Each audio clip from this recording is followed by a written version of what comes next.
முட்டை பணியார காரக்குழம்பு வைக்க போகிறேன். அதுக்கு தேவையான அளவு எண்ணெய் ஊற்றிக்கிறேன். இப்போ சோம்பு போட்டுக்கலாம். சின்ன வெங்காயம் ஒரு கைப்பிடி அளவுக்கு. வெங்காயம் வதங்கிட்டு இருக்கு. கருவேப்பிலை போட்டுக்கலாம்.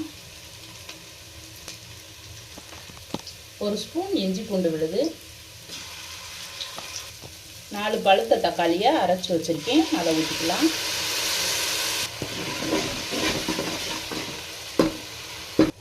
தக்காளி நல்லா வெந்துருச்சு. இப்போ வீட்டிலே அரைச்ச குழம்பு மசாலா பொடி போட்டுக்கலாம். இது காரம் அதிகமாக இருக்குது, அதனால் போதும். உங்களுக்கு காரத்தை பார்த்துட்டு போட்டுக்கோங்க. தண்ணி சேர்க்காமல் இப்போ மசாலா பொடியை தக்காளியிலே வதக்கி விட்டுக்கலாம். மசாலா பொடி பச்சை மணம் போயிடுச்சு. இப்போ தண்ணி ஊற்றிக்கலாம். குழம்புக்கு தேவையான அளவு உப்பு போட்டுக்கலாம். குழம்பு கொதிக்கட்டும். இந்த பக்கம் நான் 5 முட்டை எடுத்து வச்சுருக்கேன், அதை உடச்சி ஊற்றி நல்லா கலந்து வச்சுட்டு பணியாரம் ஊற்றிக்கலாம். முட்டையை உடச்சி ஊற்றியாச்சு. இப்போ மஞ்சள் தூள் கொஞ்சமாக போட்டுக்கலாம். உப்பு போட்டுக்கலாம். முட்டையை நல்லா அடித்து விட்டுக்கிறணும். பணியார சட்டி காஞ்சோடனே எண்ணெய் ஊற்றியாச்சு. இப்போ கலந்து வச்ச முட்டையை ஊற்றிக்கலாம்.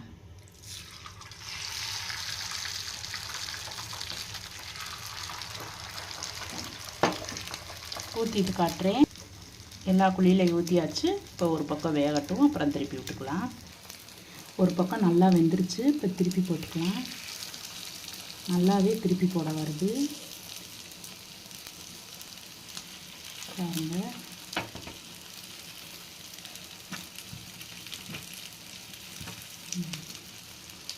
வேகட்டும் நல்லா.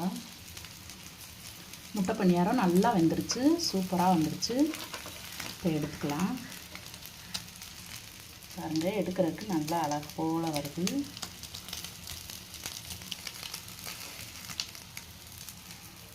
அஞ்சு முட்டையும் 6 குழிக்கு இருந்துச்சு. குழம்பு நல்லா கொதிச்சு வத்திருச்சு. இந்த அளவு இருந்தால் போதும். எடுத்து வச்ச முட்டை பணியாரத்தை இப்போ குழம்போட சேர்த்துக்கலாம்.